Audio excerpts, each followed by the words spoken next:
Good evening, everyone. I'm Diana Pierce, and welcome to What's Next with Diana Pierce. Are you a 61%er? Well, if you are, that means you're part of the percentage of 18 plus people who will be traveling to a national park this year. Now, it's at the top of a lot of baby boomers' travel bucket lists, and thankfully in Minnesota, we don't have to go too far. Voyageurs National Park is right on the Canadian border, and it is a beautiful park if you haven't had a chance to go up there and visit. Joining me this evening now is Voyageurs National Park Association Executive Director Christina Hausman. Thank you so much for joining us. Thank you. Tell me a little bit about your organization. Sure. So we are a nonprofit partner of the National Park. We actually came together to protect this place. So we were a group of citizens that formed before the National Park did. And now we continue on representing a community of people who care about the ongoing stewardship of the park. So we can help with volunteers, philanthropy, advocacy, supporting the national park in our state. So it's been around a little bit longer, but we have a big celebration coming up. Is it a 50-year anniversary? Yeah, so we recently celebrated our 50th, and you heard a lot about the 100th anniversary of the centennial of the National Park Service. So we're coming off a few years of celebration recently. So that's coming up, though, and the big park, is it 2020? It's coming up in a little bit. Yeah, so, yeah. So that'll be okay. Now, one of the things that I wanted to discuss with you is that Interior Secretary Ryan Zinke announced that he's going to shift tens of thousands of workers in the federal government as he reorganizes the Interior Department. So is this going to affect Voyageurs? So there's a lot going on nationally with the National Park Service. We have Secretary Zinke has made a lot of comments about reorganization within the Department of Interior as well as the National Park Service. We don't know any specifics on that. What I can say, though, is that all of our national parks, and especially Voyageurs, are already severely understaffed and underfunded. So we have about 7 full-time positions at Voyageurs that aren't full, and I know other national parks are facing similar challenges. So any reorganization that would tip that even further out of balance would harm the National Park Service's ability to serve the public. So we can cross our fingers, and instead of cutting things, they'll be adding. We can cross our fingers on that one.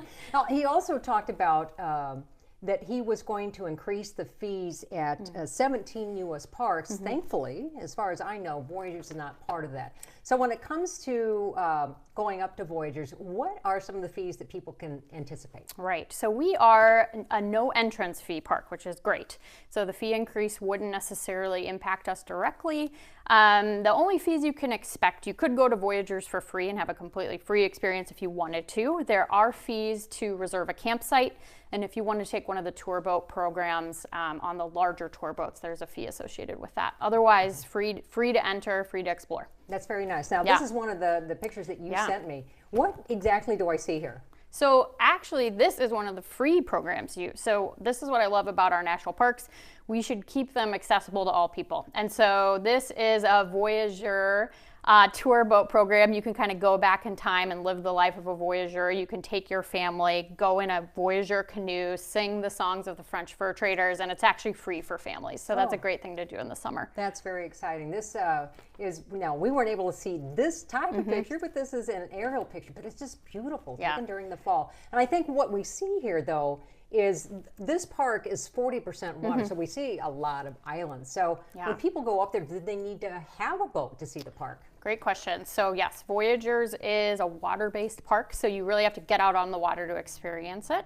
A lot of people tend to want to drive through a national park and check it off their bucket list. At Voyageurs, you have to get out on the water, get out of your car, get out of your comfort zone, and really experience it that way, which I think is what's really unique and wonderful about it. But you don't have to have your own boat necessarily to explore Voyageurs, so don't let that deter you. You can take one of the National Park Service tour boats, which are out of the Rainy Lake Visitor Center and the Cabotogama Visitor Center. So those are 2 ways to get out and explore. You can go out by kayak, canoe, motorboat, houseboat. The really fun thing about Voyageurs is the many types of recreation, and you can rent those types of kayaks, canoes, houseboats, etc. when you're up there if you don't have your own. Okay, well, speaking of such, we were up there a couple of years ago.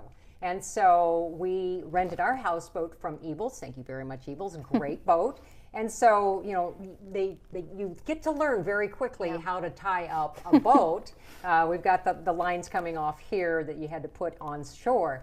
But this was such a great way to see it. And so I think so there's a lot of places up there that have houseboats to rent? Yeah, so there's 270 houseboat sites, campsites, and day use sites throughout Voyageurs National Park.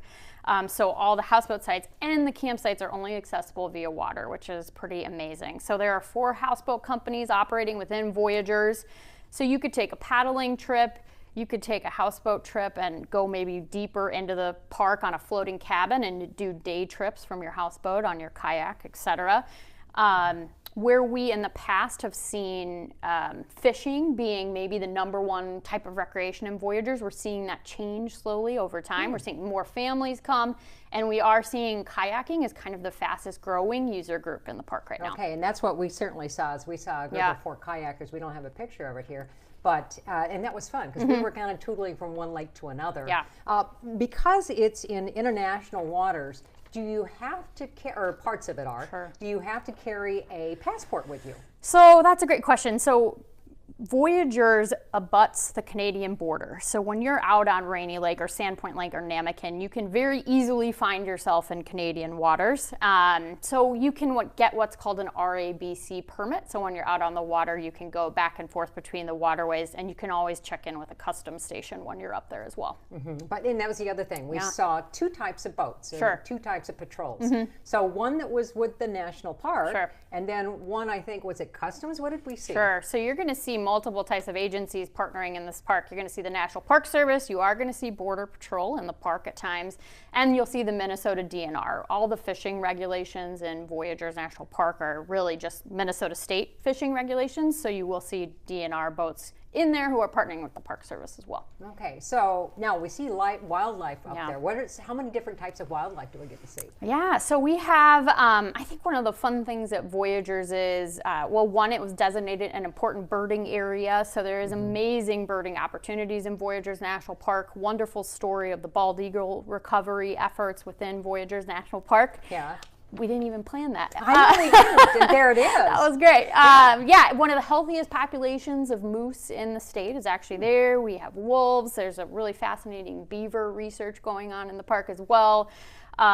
You have boreal forest, you have wetlands, you have large lakes, small lakes, so you have a really vast array of wildlife in the park. So it was a lot of fun. It was a lot of fun for us to see this.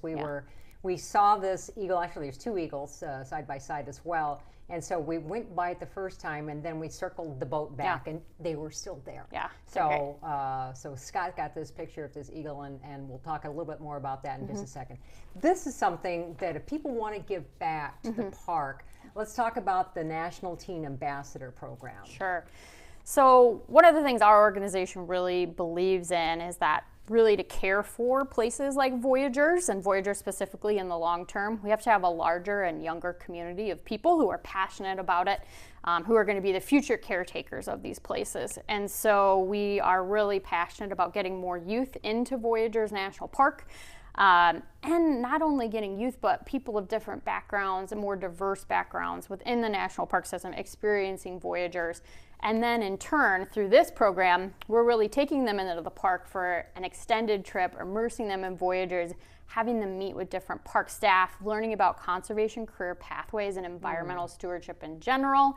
And then we're empowering them to go back and talk about these places in their own words with their peers as ambassadors for the parks.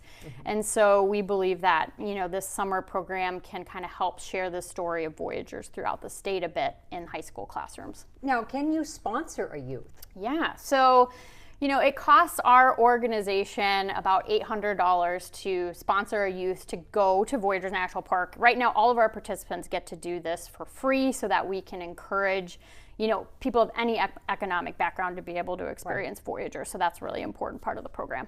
So if people are watching tonight and they want to help a teen, so they could even go in together. But this would be done through then the Voyageurs National Park Association? Yeah, so we are, this program is a partnership between Voyageurs National Park Association, the National Park Service, and Wilderness Inquiry. If you do want to make a contribution towards the Teen Ambassador Program, you could do that at voyageurs.org. You could also learn more about about our organization. You can learn more about exploring the park, our upcoming winter events series, and events we also sometimes have in the Twin Cities metro area to celebrate Voyageurs or give programs about the park. Okay, so we're very excited, the Scott and I Photography, to be partnering with VNPA on our photography exhibit, which is coming up on February 22nd. It opens on the 20th, but our open house night then is on the 22nd at the Maple Grove Arts Center. And of course, we'll be sharing more information on What's Next with Diana Pierce on that.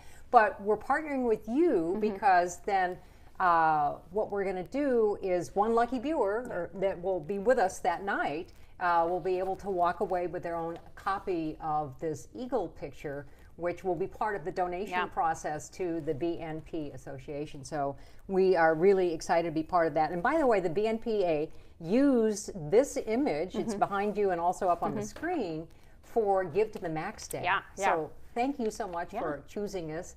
You know, we just love it. And you just said when you walked in here, it was like, oh, one of my favorite images of the park. It's wonderful. It's an iconic image of conservation, why places like Voyageurs are special in preserving species like this. We're excited to partner with you guys at the event, and I'll be there with you as well. And if anyone hasn't been to Voyageurs and wants to learn more about exploring the park, they should come to the event, see your awesome photos, and I'm there to answer questions as well. So we'll have all kinds of information about that. Thank you so much for joining us tonight. We really appreciate it. And again, for more information about what they're doing, their Ambassador in the Park program, or just visiting the park, just go to voyageurs.org and you can get some of your questions answered. Well, coming up next week on What's Next with Diana Pierce, Minnesota singing legend Patty Peterson is joining me. We're going to talk about her music, and we're also going to find out more about her passion called Live Your Gift. I'm really excited. This will be so much fun. So thank you for joining us tonight. Here's to living your passion at any age. Good night, everybody, and see you next week.